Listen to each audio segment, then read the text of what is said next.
Atenção, aventureiros do coração, prontos para uma história que vai gelar seu sangue? Não se esqueçam de dar like neste vídeo, se inscrever no canal e deixar seus comentários para que saibamos o que acharam. Imagine isto, uma mulher sentada em silêncio, observando enquanto seu marido sorri e divide seus bens, pensando que a quebrou. 6 meses depois, o riso daquele homem se afoga ao vê-la em Mônaco, a bordo do iate mais exclusivo do mundo, sendo recebida pelo único homem capaz de aniquilá-lo por completo. Esta não é apenas uma história de vingança, é a saga de Alana Viana, a mulher que Juliano Torres acreditou ser um ornamento e que acabou sendo a arquiteta de sua queda. Você está pronto para a reviravolta que o deixará sem fôlego? A audiência de divórcio. Ela se sentou na audiência de divórcio tão silenciosa quanto uma estátua. Seu ex-marido, Juliano Torres, sorria enquanto dividia seus bens, mas Alana Viana não dizia nada. Ela não lutou, não chorou, não pediu um centavo a mais. Ele pensou que ela estava quebrada, uma linda casca vazia que ele estava finalmente descartando. Ele deixou a sala do tribunal, rindo com sua jovem amante. 6 meses depois, essa mesma risada morreu em sua garganta, quando ele viu as fotos dos paparazzi.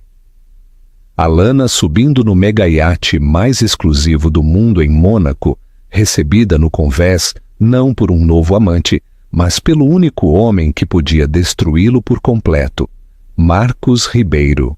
A sala de conferências no 48º andar da Jacobson, Lemos, em Braga, era um túmulo de mármore importado, com um estofamento cinza opressor e o cheiro de dinheiro antigo.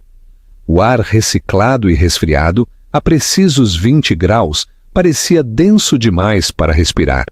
Era uma sala construída para a execução silenciosa e sem sangue de vidas, casamentos e fortunas. Do outro lado de uma vasta mesa de mogno brilhante, Juliano Torres observava sua esposa, sua futura ex-esposa, Alana Viana. Ele tinha que admitir que ela ainda era um triunfo estético. Ela usava um simples vestido tubo, sem mangas, em um tom creme que provavelmente tinha um nome como casca de ovo ou ostra. Era projetado para sinalizar um gasto discreto, um gosto que ele havia cultivado nela. Seu cabelo escuro, quase preto, estava preso em um coque tão severo que parecia doloroso, realçando suas maçãs do rosto altas, mas eram os olhos dela que o deixavam nervoso. Eram de um azul cristalino e estavam fixos no arranjo floral de 5.000 euros no centro da mesa, como se contivessem os segredos do universo. Estavam, ele percebeu, completamente vazios. Não havia raiva, nem dor, nem nada. Como pode ver, Alana, seu advogado, Roberto Braga, um homem cujas riscas diplomáticas e sorriso reptiliano custavam 2.000 euros por hora, ronronou. O Sr. Torres foi excepcionalmente, pode-se até dizer profundamente, generoso. Juliano permitiu que um pequeno sorriso indulgente tocasse seus lábios. Ele estava sendo generoso. Estava dando a ela o apartamento no centro, uma propriedade que ele havia comprado para ela como um estúdio de hobby 1 década atrás e que literalmente havia esquecido que possuía. Ele estava dando a ela uma soma fixa, uma espécie de pacote de indenização, na verdade. 7 dígitos, Roberto havia dito, como se fosse um grande gesto. Para Juliano, cujo patrimônio líquido era um número tão grande que era abstrato, era um erro de arredondamento, era o que ele havia gasto no fim de semana de aniversário de Clara. Ele estava preparado para a guerra. Quando ele havia lhe dito pela primeira vez há 6 meses, foi uma emboscada calculada. Ele havia voltado para casa de uma viagem de negócios a Búzios com Clara e simplesmente informou Alana que estava apaixonado e que o casamento havia terminado. Ele esperava na exibição operística completa. Os gritos, as acusações, as lágrimas, o discurso de "Como você pôde, depois de tudo que sacrifiquei por você?" Ele tinha suas respostas prontas. Ele tinha seu talão de cheques aberto. Em vez disso, Alana levantou o olhar do livro que estava lendo. Ela processou as palavras dele e, após um silêncio que se estendeu por 10 segundos agonizantes, simplesmente disse: "Eu entendo." Então ela fechou o livro, colocou-o na mesa lateral e subiu as escadas. Na manhã seguinte, ela e algumas malas haviam partido. Sem confusão, sem drama, apenas um vazio. O silêncio dela havia sido anticlimático. Havia roubado sua vitória, o momento em que ele se tornava o conquistador magnânimo e arrependido. Agora, nesta sala de conferências estéril, o silêncio dela era simplesmente irritante. Roberto a apressou, a seda de sua voz se esgarçando em impaciência. "Estes termos são, como eu disse, não negociáveis, mas exigimos sua assinatura para prosseguir." O olhar de Alana finalmente se levantou lentamente das flores. Deslizou por Roberto, por sua própria advogada, uma mulher de meia idade e aparência insignificante, chamada Sara, que parecia completamente sobrecarregada, e pousou em Juliano. Ele prendeu a respiração. Estava preparado para o ódio. Estava preparado para as lágrimas. Não estava preparado para o vazio cortês e impessoal que viu. Era o olhar que você daria a um estranho em um metrô lotado, uma fração de segundo de reconhecimento antes de desviar o olhar.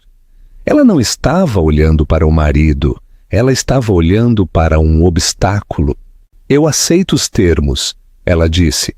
Sua voz, clara e baixa, não tremeu.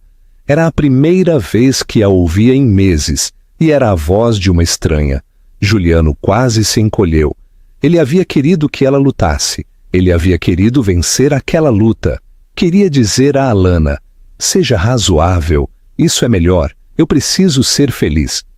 Sua capitulação tranquila e imediata pareceu um truque. Era antinatural. Apenas confirmava seu diagnóstico privado e há muito tempo sustentado. Ela era fraca, frágil.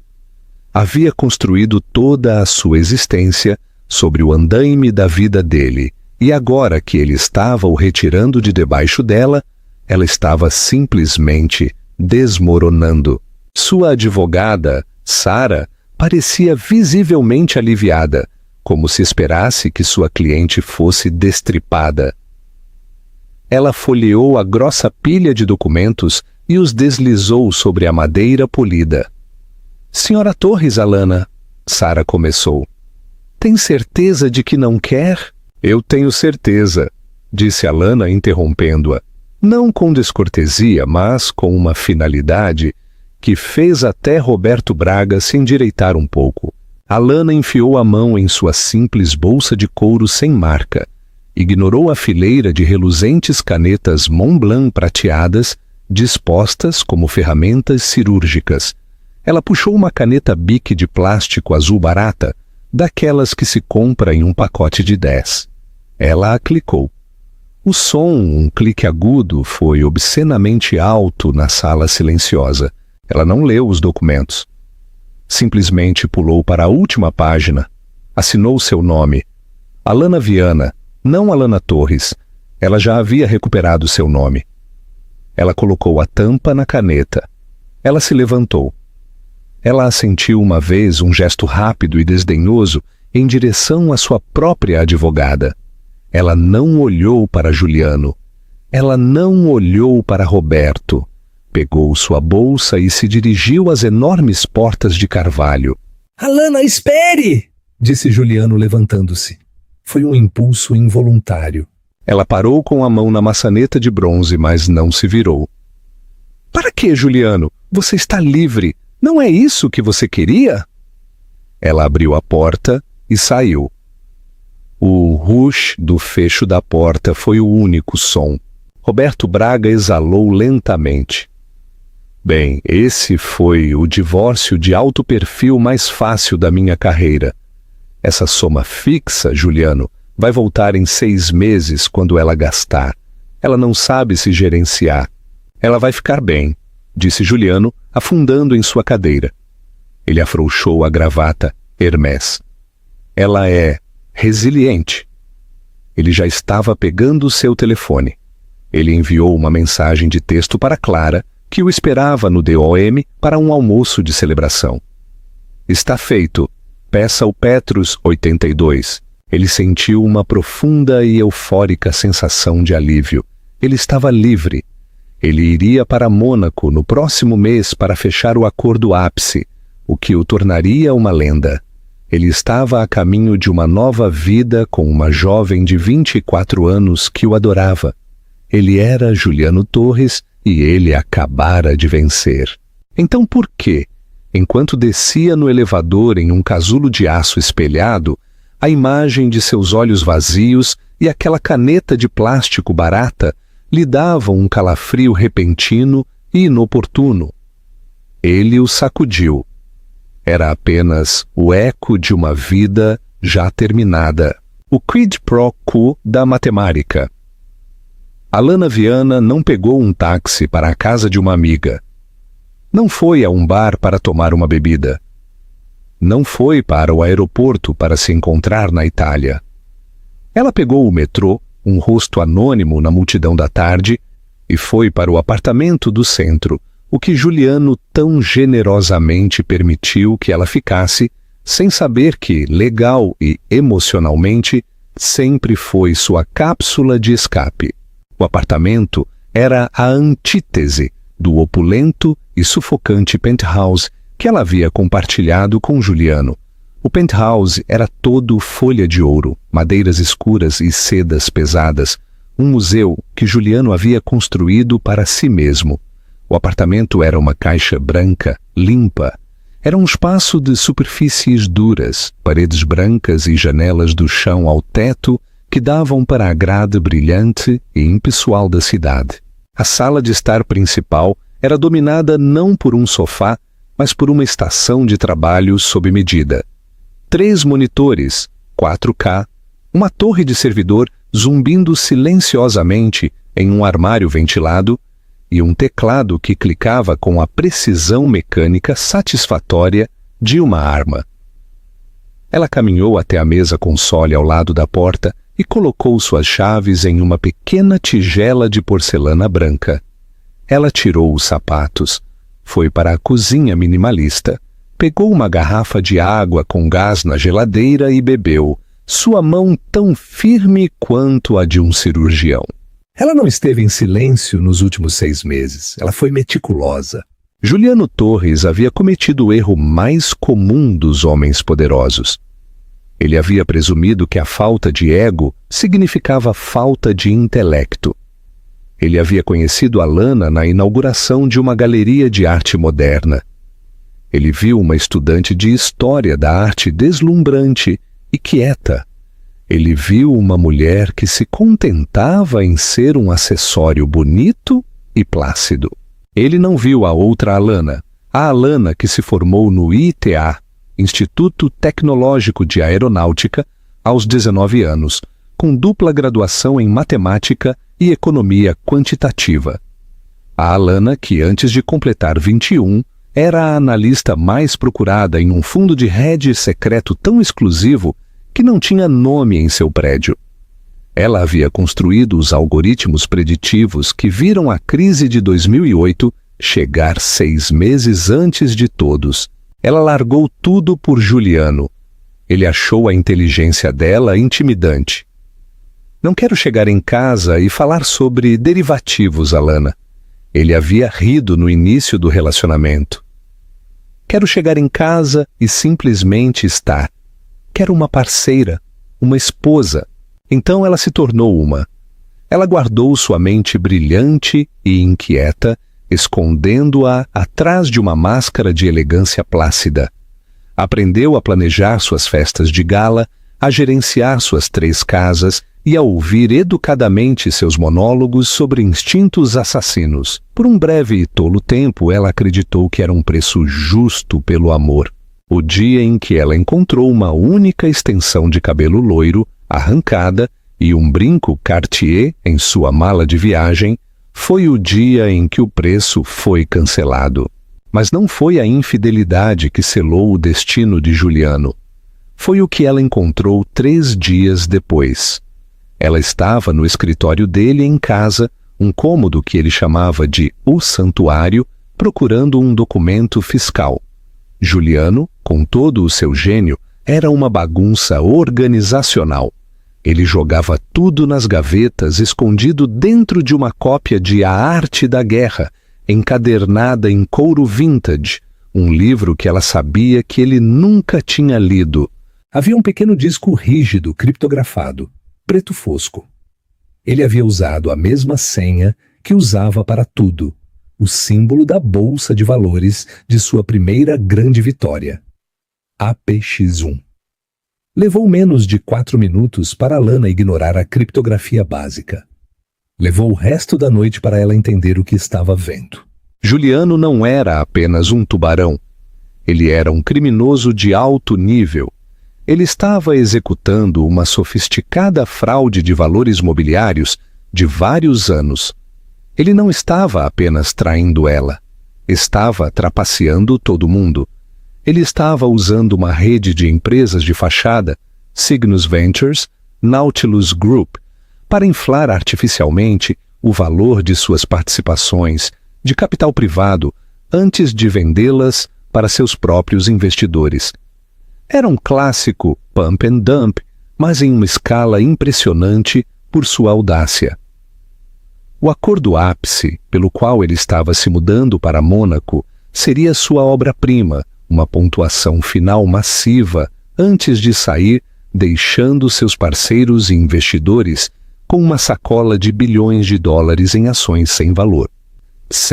Alana sentou-se no chão do escritório dele até o sol nascer, o brilho do laptop iluminando seu rosto. Ela não sentiu raiva, não sentiu traição, ela sentiu frio.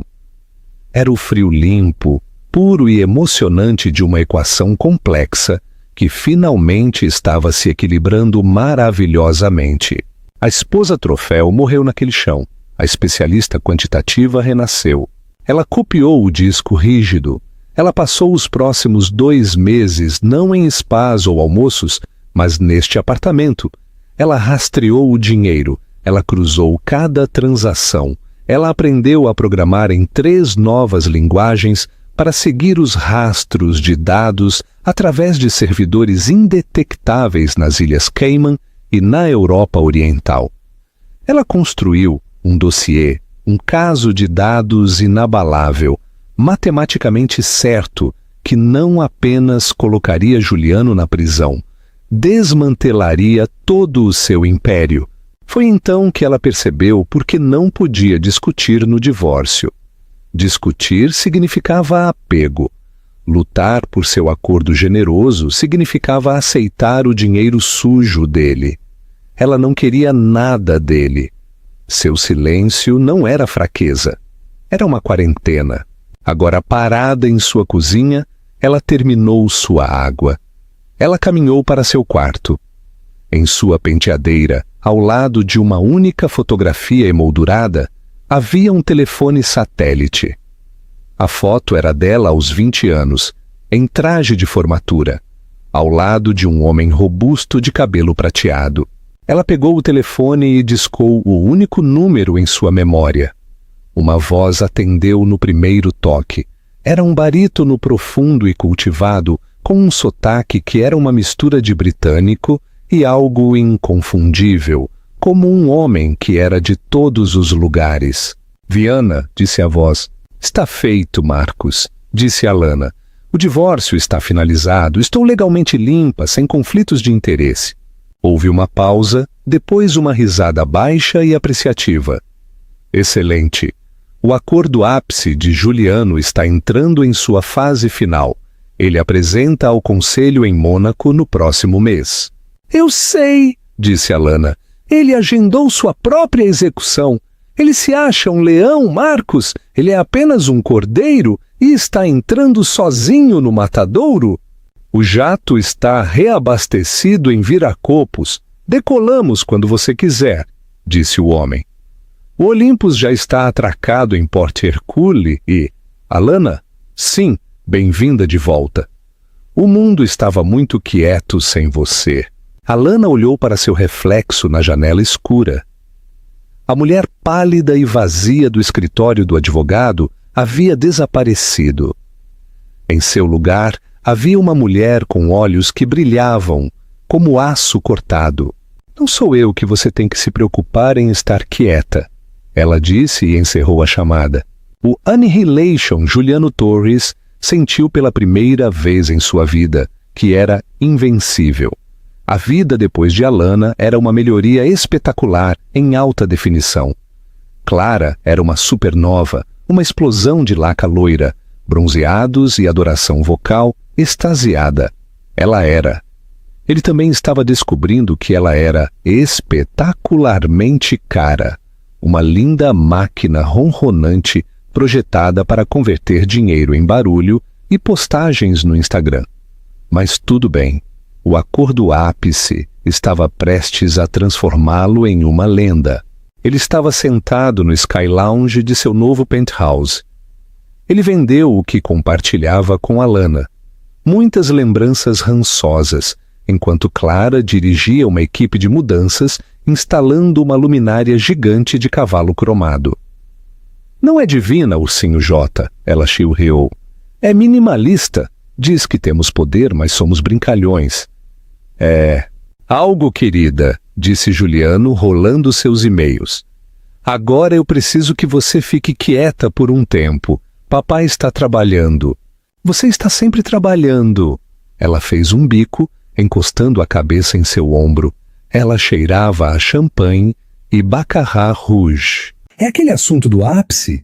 Você vai ser brilhante. Você é brilhante. Não é o acordo, vociferou Juliano. Seu bom humor evaporou. É Ribeiro, Marcos Ribeiro. O nome era uma maldição nos círculos de Juliano. O homem era um mito, dinheiro antigo tão profundo que fazia a fortuna de Juliano parecer um ganho de loteria.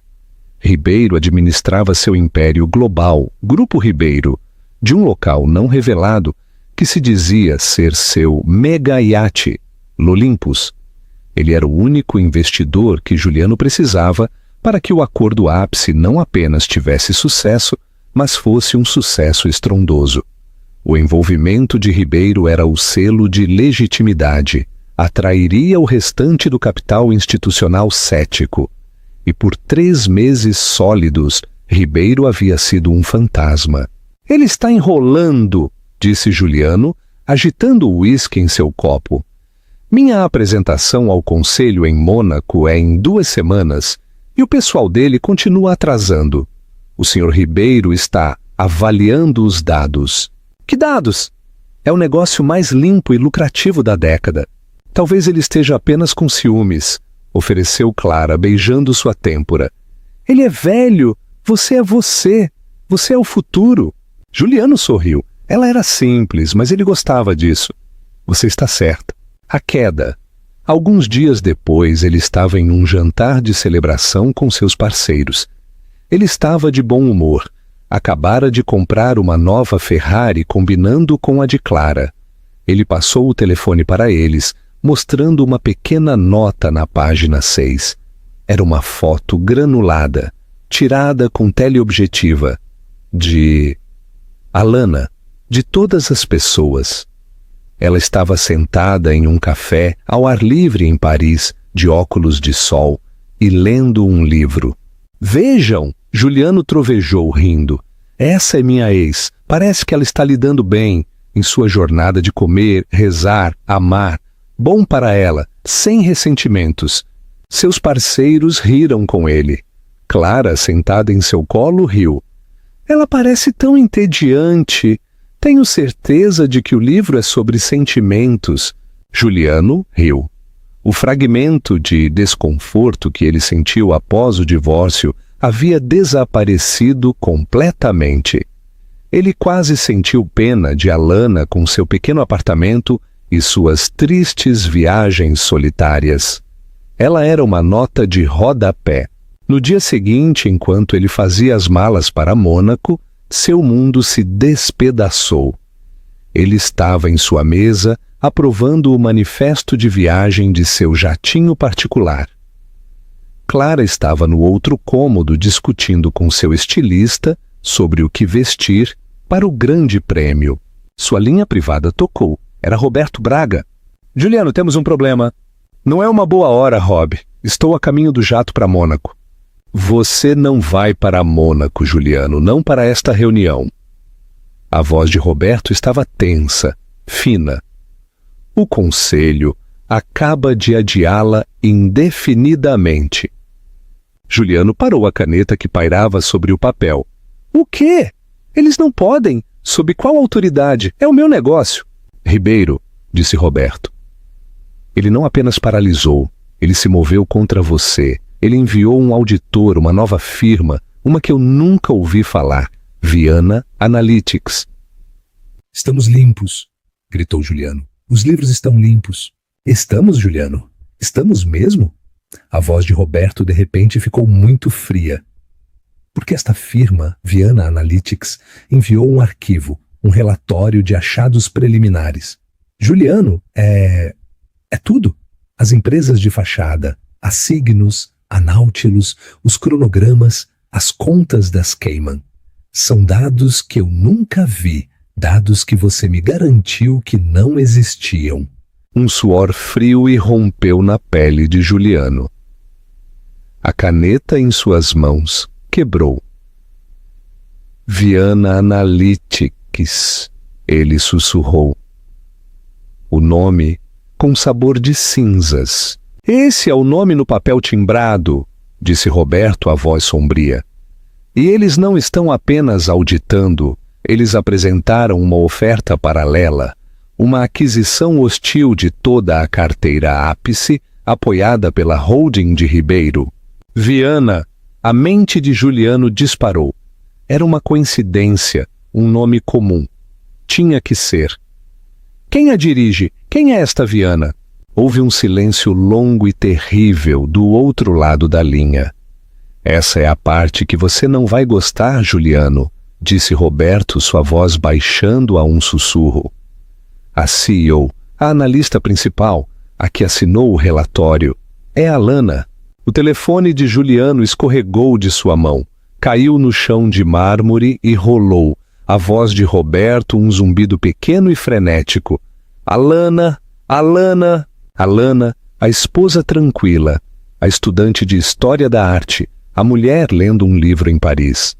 Ele se lembrou do rosto dela na sala de conferências. O vazio, a absoluta falta de emoção, a caneta de plástico barata. Não tinha sido derrota, não tinha sido fraqueza, tinha sido desprezo. A arquiteta. A cafeteria parisiense, onde a página 6 havia descoberto Alana, era, na verdade, o terraço privado de alta segurança de um banco em Genebra. O livro que ela lia era o rascunho final do relatório de due diligence de 200 páginas sobre toda a carreira fraudulenta de Juliano Torres. Viana Analytics não era uma firma nova, era uma ressuscitada. Era o nome do negócio de consultoria que Alana havia sonhado em seu dormitório do Ita. O que ela havia planejado iniciar antes de Juliano a convencer de que sua vida era melhor. Ela havia registrado o nome 2 dias depois de encontrar o disco rígido.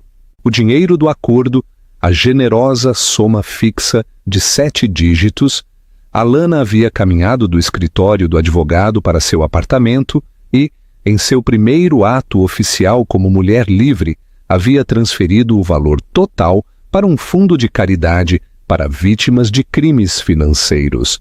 Foi um ato poético de limpeza, uma correção do mercado. Ela não precisava do dinheiro sujo de Juliano. Ela tinha o dela. Antes de conhecer Juliano, seu antigo chefe, O homem que a havia tirado do programa de doutorado do MIT a havia tornado sócia. Quando ela saiu, não apenas foi embora. Ela havia colocado suas ações em um fundo fiduciário cego administrado por uma discreta firma em Zurique. Por 8 anos, enquanto ela planejava bailes de caridade e escolhia estofamentos, sua participação original naquele fundo havia capitalizado. Havia sido investido nos mesmos algoritmos que ela mesma havia construído. Quando ela reativou a conta 6 meses antes, ela olhou para o número na tela. Ela era, e fora por anos, imensamente rica de forma independente. Muito mais rica do que Juliano jamais soube. Ela havia sacado uma fração para financiar a Viana Analytics. Ela havia recontratado sua antiga equipe, Ravi, seu gênio em mineração de dados, que podia obter uma senha do nada. Anya, sua contadora forense, que podia seguir um único euro através de um furacão de empresas de fachada. Eles estavam trabalhando em um escritório seguro, alugado em Genebra, e todos eram ferozmente leais à mulher, que pensavam que estava apenas tirando um ano sabático. Sua primeira e única cliente era Marcos Ribeiro. Marcos não era apenas um antigo chefe, era o homem da fotografia. Ele havia sido seu mentor, uma figura paterna substituta e o empresário legítimo mais perigoso do mundo. Ele ficou furioso quando ela se aposentou aos 22 anos para se casar com aquele chamativo corretor de títulos de segunda categoria com bom cabelo. Alana, sentada em sua caixa branca de apartamento, havia feito a ligação. Marcos, sou Alana Viana. Alana, ele havia respondido, sua voz cheia de calor e tristeza. 8 anos se passaram. Eu pensei que você estava catalogando arte. Eu estava? Ela havia dito, sua voz plana. Agora estou catalogando uma fraude de valores mobiliários de alto nível, seu alvo ápice e seu possível novo parceiro. Juliano Torres. O calor em sua voz desapareceu, substituído por uma precisão arrepiante. Você continua? Ela expôs tudo. As empresas de fachada, as opções retroativas, o wash trading para inflar o volume, o cronograma para o pump and dump final. Ela falou por 10 minutos, um fluxo sólido e ininterrupto de dados. Quando ela terminou, houve um longo silêncio. Como você sabe disso? Perguntou Marcos. Ele foi descuidado, disse Alana. E ele pensou que eu era estúpida? Ele guardou os dados em um disco criptografado. Ele usou seu primeiro símbolo de bolsa como senha. Outro silêncio. Este vibrando com o que soava como risada reprimida. E o que você quer, Alana? Vingança? Vingança é emocional, Marcos. Isto é um balanço patrimonial, disse Alana friamente. Juliano não é apenas um mau marido. Ele é um mau risco. Toda a empresa dele é um castelo de cartas. O acordo ápice é o querosene e ele está prestes a acender o fósforo. Você perderá seu investimento e centenas de seus parceiros perderão suas pensões. Então, você está me ligando para me avisar? Não, eu ligo para fazer uma proposta. Você mantém seu investimento, você enrola, você exige uma auditoria de terceiros. E esse terceiro, ela disse, serei eu. Viana Analytics. Não apenas exporemos a fraude, encontraremos o valor real, porque ele está tão focado no golpe que os ativos reais foram perdidos. E quando a empresa dele desmoronar e os federais intervierem, estaremos esperando. Não apenas o shortaremos, Marcos, nós o compraremos por centavos de euro. Desta vez, Marcos Ribeiro riu. Foi um som profundo e potente, como um motor ligando. Ele roubou seus melhores anos, Alana. Ele roubou meu tempo, ela corrigiu. Agora estou cobrando por isso. Na minha taxa antiga, mais juros. O jato estará em Viracopos à meia-noite, disse Marcos. Bem-vinda de volta, senhorita Viana. O mundo estava muito quieto. Mônaco Juliano Torres era um homem em queda livre. O relatório da Viana Analytics não era apenas um relatório, era uma detonação.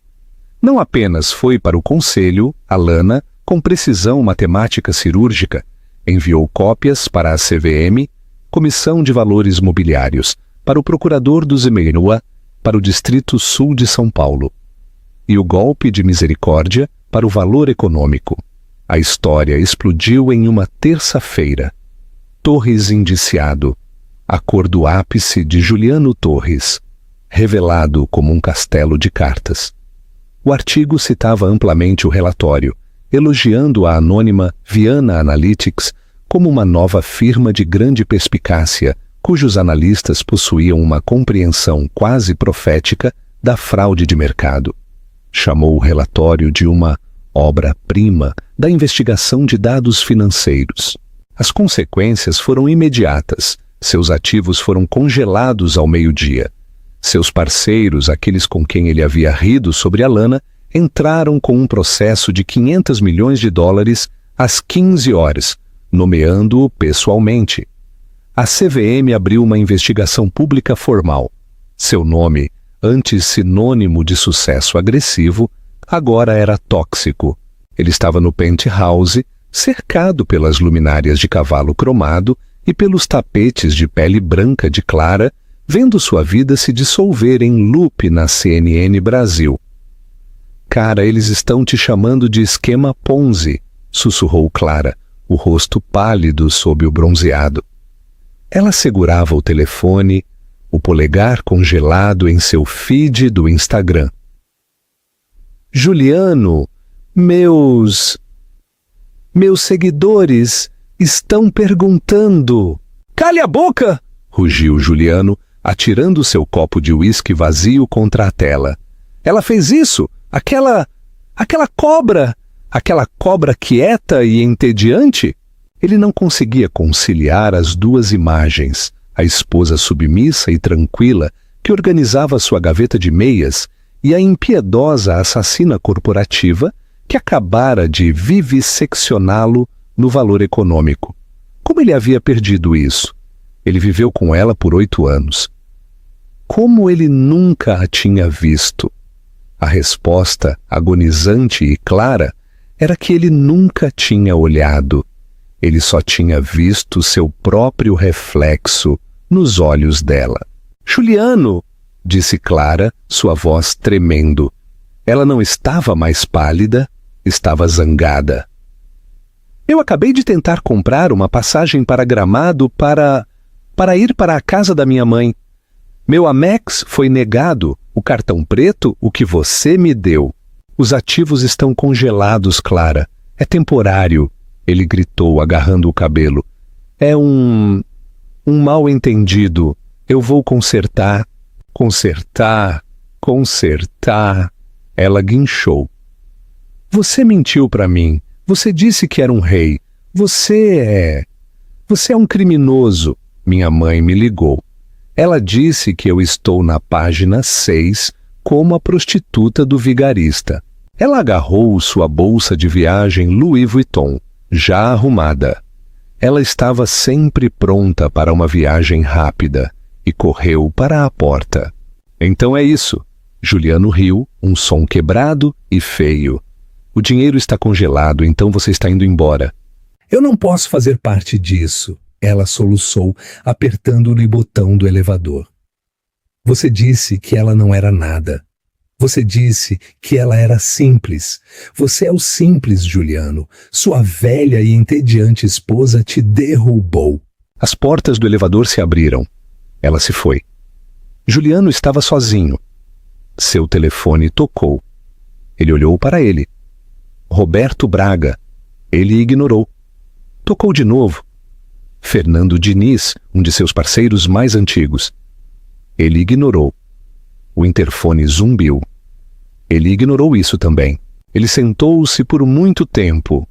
O silêncio do penthouse era ensurdecedor. Ele estava arruinado. Ele percebeu com um arrepio de puro terror, indo para a prisão. A menos que uma nova, desesperada e insensata ideia se formasse. Uma última e patética aposta. Ele tinha que falar com ela. Ele tinha que vê-la. Se ele pudesse apenas vê-la, ele poderia se desculpar, implorar, lembrá-la dos bons tempos. Ele não sabia. Ele só sabia que não podia enfrentar a polícia. Não podia enfrentar seus parceiros. Ele tinha que enfrentar ela. Ele sabia onde ela estaria. Os jornais disseram que Ribeiro estava na cidade. Ribeiro estava em Mônaco para o Grande Prêmio. Ela estaria lá. Ele se apressou. Seus cartões estavam mortos. Ele foi para seu cofre, o que estava atrás da pintura abstrata. Ele tinha dinheiro de emergência. Dinheiro para fugir, ele havia chamado. 100.000 euros. Clara nunca soube. Ele pegou tudo. Ele agarrou seu passaporte. Ele não fez as malas. Ele saiu pela entrada de serviço. Um fugitivo, em seu próprio prédio. Ele encontrou uma casa de penhores no bairro dos Jardins. Ele vendeu seu relógio, um Patek Philippe, e 5711, o Nautilus. A ironia era amarga. O homem riu dele. Isso é roubado, certo? É real, Juliano rosnou. Claro, cara. O homem lhe deu 10.000 euros por um relógio de 150.000 euros. Juliano pegou o dinheiro. Ele o usou para comprar uma passagem só de ida, de última hora, na primeira classe. Mesmo na ruína, ele não podia voar na classe econômica.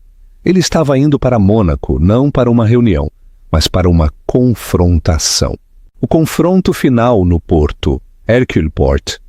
Hercule era um mundo diferente. Era uma floresta de mastros brancos e superestruturas reluzentes, uma exibição brilhante de riqueza gravitacional obscena.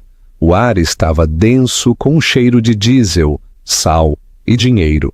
À distância, o guincho agudo e parecido com o de um marimbondo de um carro de Fórmula 1, praticando no circuito, ecoava nas colinas. Juliano Torres parecia um fantasma na festa.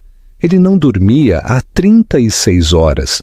Seu terno Savile Row de 10.000 euros estava amarrotado e cheirava a uísque de avião. Seu rosto era uma máscara cinza e com barba por fazer. Ele teve que pegar um táxi do aeroporto de Nice e o motorista zombou de suas notas amassadas de $100. Ele era um refugiado na terra dos reis. Ele ficou no cais, empurrado por turistas e tripulações de iates arrogantes com camisas polo. Ele não tinha nenhum plano. Ele apenas sabia, com o instinto de orientação de um animal moribundo, que ela estava ali. E então ele o viu. Não era apenas um iate. Era uma declaração. Era uma arma. O Olympus, atracado na fila dos multimilionários do porto, erguia-se como um tubarão cinza pálido, eclipsando todas as outras embarcações. Com 150 metros era menos um navio e mais uma sede corporativa flutuante. Tinha vidros fumê à prova de balas, um helicóptero no convés de popa e homens com uniformes azuis escuros sutis patrulhando o perímetro com fones de ouvido. Pertencia, é claro, a Marcos Ribeiro. Juliano apenas ficou olhando. Este era o mundo em que ele estava tentando entrar. Agora ele estava do lado de fora, olhando como um moleque para um banquete. Ele observou por 1 hora. Viu sheiks e multimilionários da tecnologia serem transportados para a popa em elegantes lanchas pretas, apenas para serem educadamente, mas firmemente, rejeitados pela segurança de Ribeiro. Então outra lancha se aproximou. Era de nível militar, de perfil baixo e terrivelmente rápida. Atracou com eficiência prática. Várias figuras em ternos escuros e profissionais desembarcaram, seguidas por uma mulher. Juliano apertou os olhos contra o sol brilhante do Mediterrâneo. Era ela, mas não era a Alana que ele conhecia. Os vestidos de esposa cor creme haviam desaparecido. Ela usava um terno de calça de linho branco, imaculado, e afiado Loro Piana. Seu cabelo, que costumava usar longo e suave a pedido dele, estava cortado em um corte bob rigorosamente elegante que roçava sua mandíbula. Ela usava óculos de sol escuros e angulares que escondiam seus olhos. Ela tinha um relógio Cartier no pulso, um modelo complexo que ele nunca tinha visto. Ela estava flanqueada por sua equipe, o nerd de dados Ravi e a astuta Anya. Ela subia a passarela e ria. Era um som baixo e confiante. Ela apontava algo em um tablet e os homens ao seu redor ouviam, assentiam, absorvendo suas palavras. No topo da passarela, um homem esperava. Era mais velho, com uma cabeça de cabelo prateado e um rosto profundamente bronzeado que irradiava um poder que fazia a própria persona, de dono do universo de Juliano, parecer uma fantasia barata. Marcos Ribeiro. Ribeiro não a cumprimentou como um encontro. Ele não beijou sua bochecha nem pegou seu braço. Ele estava apertando sua mão firmemente, como uma parceira, como uma igual. Juliano sentiu uma onda de adrenalina, de raiva pura e não adulterada que queimou seu medo. Era uma doença em seu estômago. Ele havia sido substituído. Ela simplesmente havia subido de nível. Alana! O nome foi arrancado de sua garganta. Um som animal, cru e desesperado que se propagou pela água. A risada parou. No convés do Olympus, Alana congelou. Os homens ao seu redor ficaram tensos. A cabeça de Ribeiro se levantou. Seus olhos escanearam a multidão com uma velocidade assustadora, encontrando instantaneamente o homem despenteado e frenético no cais. Um dos seguranças no convés desabotoou o paletó. Alana! Gritou Juliano novamente, dando um passo em direção à água. Você não pode, era a nossa vida. Você não pode simplesmente fazer isso. Alana se virou lentamente. Ela tirou os óculos de sol. Juliano esperou pela surpresa, pela raiva, pela pena, pelo algo. Não havia nada. Seus olhos estavam exatamente como estiveram no escritório do advogado. Vazios, impessoais, frios. Era o olhar que um cientista dá a uma amostra em uma placa de Petri. Um problema que já foi resolvido. Ela o encarou por 10 segundos inteiros. Todo o porto pareceu ficar em silêncio. Juliano podia sentir os olhos dos turistas, dos seguranças, do próprio Ribeiro, todos sobre ele. Ele era o espetáculo. O olhar de Alana era tão frio, tão definitivo, que quebrou o último vestígio de sua raiva, deixando apenas um terror oco e ressonante.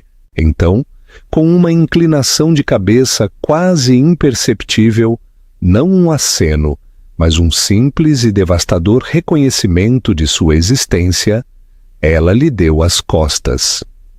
Ela colocou os óculos de sol novamente. Ela disse algo a Marcos Ribeiro, que sorriu.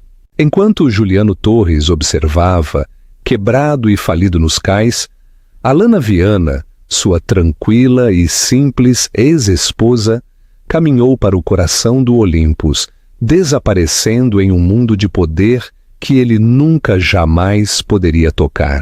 Ele caiu de joelhos. Seu grito de raiva pura e patética foi perdido no repentino e ensurdecedor rugido de um carro de Fórmula 1 que passava em alta velocidade pela pista próxima. O centro de comando.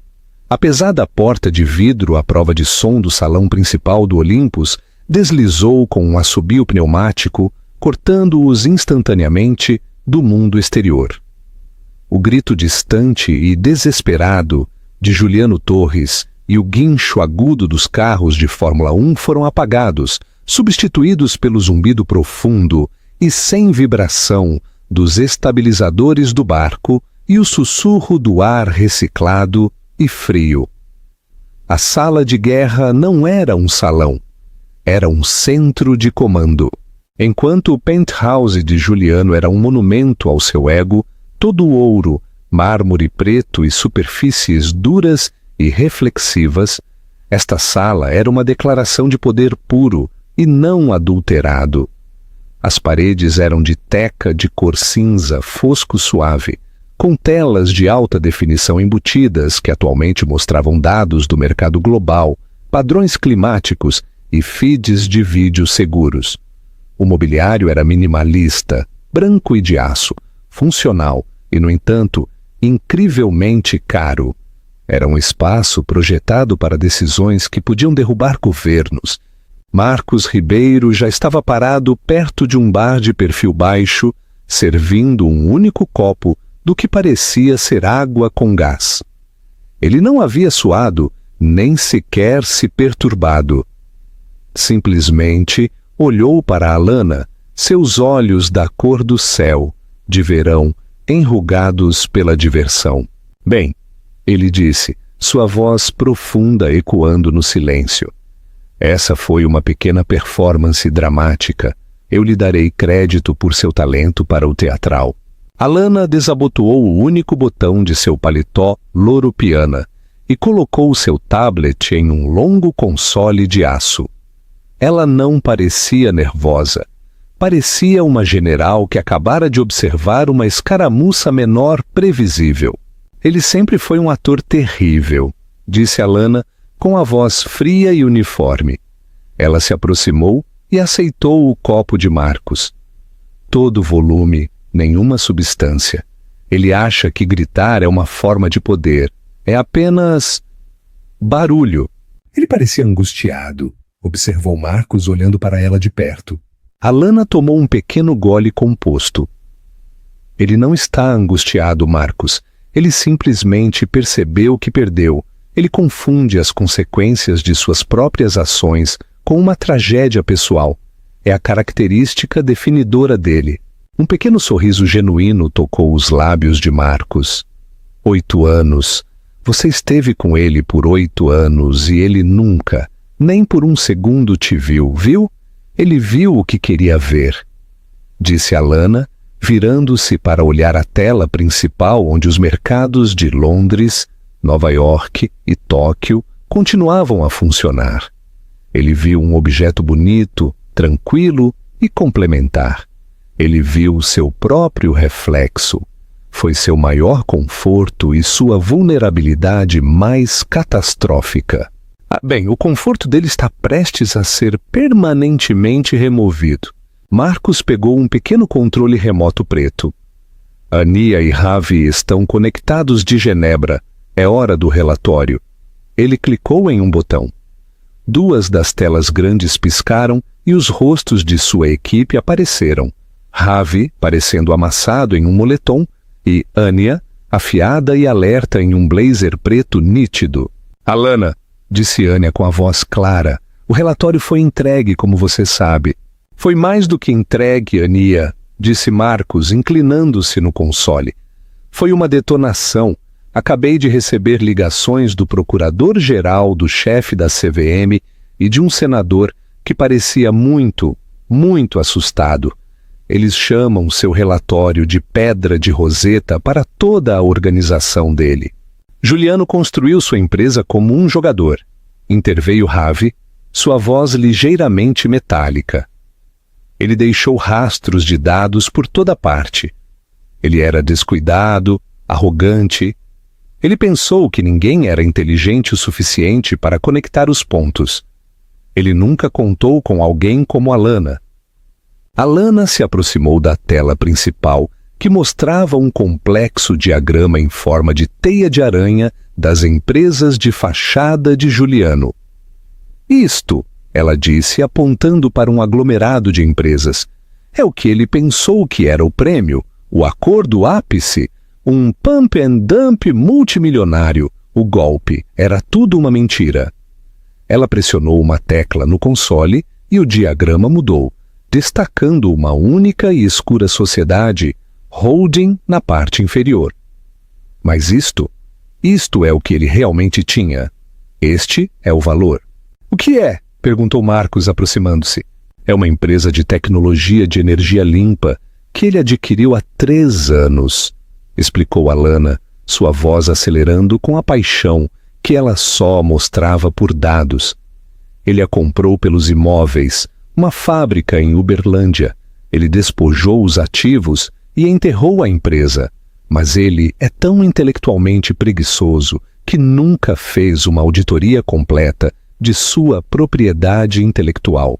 Ele nunca leu o arquivo. Ela digitou outro comando. Um novo arquivo apareceu. Patentes inativas para tecnologia de recarga de células de bateria de estado sólido de próxima geração. Elas não são apenas teóricas, Marcos. Elas estão totalmente provadas. O projeto está pronto. Isto, ela bateu na tela, é uma tecnologia de $1 trilhão. E ela estava sentada em um arquivo em uma empresa que ele catalogou como desaparecida. Meu Deus, respirou Marcos. Ele estava tão concentrado no golpe que estava disposto a queimar a verdade para alimentá-lo, terminou Alana. Ele ia deixar tudo isso ir para a sindicância para ser vendido como sucata, apenas para poder fazer um rápido e fraudulento lucro de 2 bilhões. Ele não é apenas um criminoso, Marcos. Ele é um mau empresário. Marcos Ribeiro ficou em silêncio por um longo momento, apenas olhando para a tela e depois para Alana. A diversão havia desaparecido, substituída por um profundo respeito calculista. Ele é um jogador, disse Marcos finalmente. E você, Alana, você é a banca. Ele caminhou até uma pesada escrivaninha de teca polida na outra extremidade do salão. Ele pegou um grosso prospecto encadernado em couro. O Grupo Ribeiro não adquirirá a carteira ápice, ele disse com a voz formal. Alana levantou uma sobrancelha. Não estamos no negócio de limpar as bagunças tóxicas de outras pessoas, disse Marcos. Ele se aproximou e colocou o pesado documento no console à frente dela.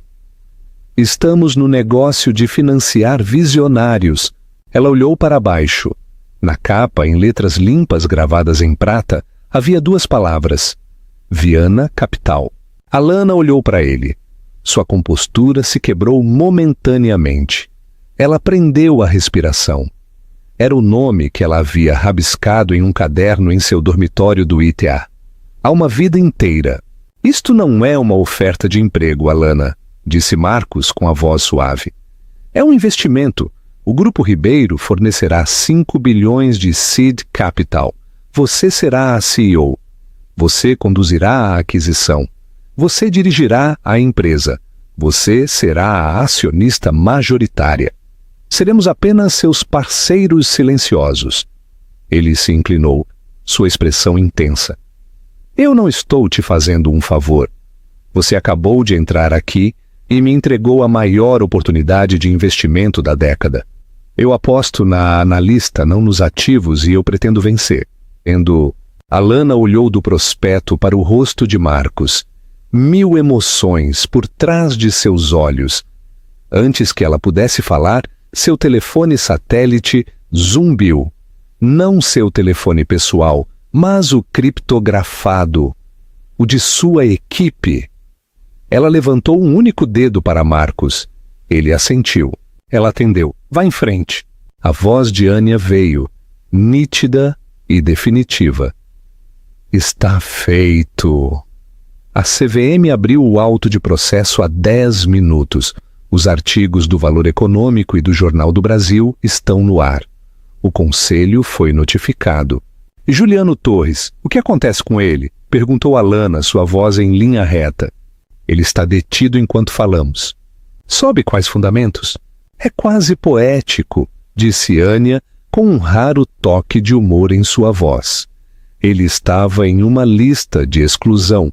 Seu passaporte foi marcado eletronicamente pelo governo brasileiro há 2 horas, pendente da abertura do auto de processo. Ele entrou na França com um visto que foi revogado no meio do voo. Ele não é apenas um criminoso, Alana. A partir de agora, ele é um imigrante ilegal. Um sorriso lento e frio O primeiro do dia tocou os lábios de Alana. Juliano, o homem que se via como um rei global, agora era uma pessoa sem estado. E a segurança do porto? Perguntou Alana. Eles o estão detendo para a Interpol. Ele não irá a lugar nenhum além de uma cela de detenção francesa até a extradição. Obrigada, Ania. Alana encerrou a chamada e olhou para Marcos. Ele foi neutralizado oficialmente. Ela se voltou para sua equipe na transmissão de vídeo. Ania, Ravi, executem. Executar o quê? Perguntou Marcos, servindo-se uma bebida. Minha oferta, disse Alana, seu foco agora absoluto. Nós não vamos esperar pela sindicância. É complicado. Levará anos. As patentes se enredarão em litígios. Nós vamos até o conselho agora, o que resta, e ofereceremos compensar seus investidores. Uma compra total dos ativos legítimos com efeito imediato. Você nem sequer vai descontar o preço, perguntou Marcos impressionado. Eu não sou uma abutre, Marcos. Eu sou uma cirurgiã, disse Alana. Nós cortaremos o câncer, a fraude de Juliano e salvaremos o paciente. A tecnologia. Nós não estamos comprando a empresa fraudulenta e sem valor dele. Estamos adquirindo seu único ativo inestimável. O que ele foi estúpido demais para ver. Marcos a encarou, depois jogou a cabeça para trás e riu. Um som profundo e poderoso que preencheu a sala. Meu Deus, Alana, você não está apenas ficando com a empresa dele, você está ficando com o legado dele e o reescrevendo do zero. Ele caminhou até o bar e serviu um segundo copo, este de uma licoreira de cristal contendo um líquido de cor âmbar escuro. Ele o entregou a ela. Ele achou que você era uma pintura, disse Marcos, com a voz cheia de admiração. Algo bonito e silencioso para pendurar em uma parede. Ele nunca, jamais percebeu que você era a arquiteta. Ele levantou sua taça para Viana Capital. Alana olhou para o nome no prospecto, depois para seu mentor. Ela levantou sua taça, o tilintar do cristal, selando o negócio. Pelo balanço patrimonial, ela corrigiu, um pequeno sorriso particular brincando em seus lábios. Finalmente está equilibrado. Ela tomou um gole. Era um Macallan de 18 anos. Tinha gosto de vitória, frio, limpo e absoluto. Lá fora, o sol estava se pondo em Mônaco. Mas no centro de comando do Olympus, o mundo de Alana Viana estava apenas começando. Conclusão e chamada à ação, CTA. Um momento. Pare e pense nisto. Você acha que Alana agiu por vingança ou por um senso de justiça fria e calculada? Eu quero ler sua opinião. A história de Alana Viana nos ensina uma lição poderosa. Nunca confunda o silêncio com a fraqueza. Juliano viu sua esposa como uma linda decoração, e sua arrogância foi sua perdição. Ele falhou em ver a mente brilhante trabalhando por trás daqueles olhos tranquilos. Uma mente que não estava planejando a revanche, mas estava calculando seu fim. Ela não lutou por suas migalhas porque já estava planejando comprar toda a empresa dele. Ela não discutiu o acordo de divórcio porque estava se posicionando para se tornar a multimilionária, não apenas para se casar com um. O verdadeiro poder não grita, não implora. Ele se senta em silêncio, espera a abertura perfeita e, com a precisão de um bisturi, corrige o mercado. Juliano queria a liberdade para ser feliz, mas Alana lhe deu a liberdade de enfrentar as consequências de sua própria ganância. O que você achou do movimento de poder definitivo de Alana? O que você faria se descobrisse o segredo do seu parceiro? Deixe sua opinião nos comentários aqui embaixo. E se você adora histórias onde o protagonista subestimado vence da maneira mais épica possível, Certifique-se de dar um gostei neste vídeo, compartilhá-lo com um amigo e se inscrever no canal para mais dramas e reviravoltas incríveis. Ative o sino de notificações para não perder o que vem a seguir.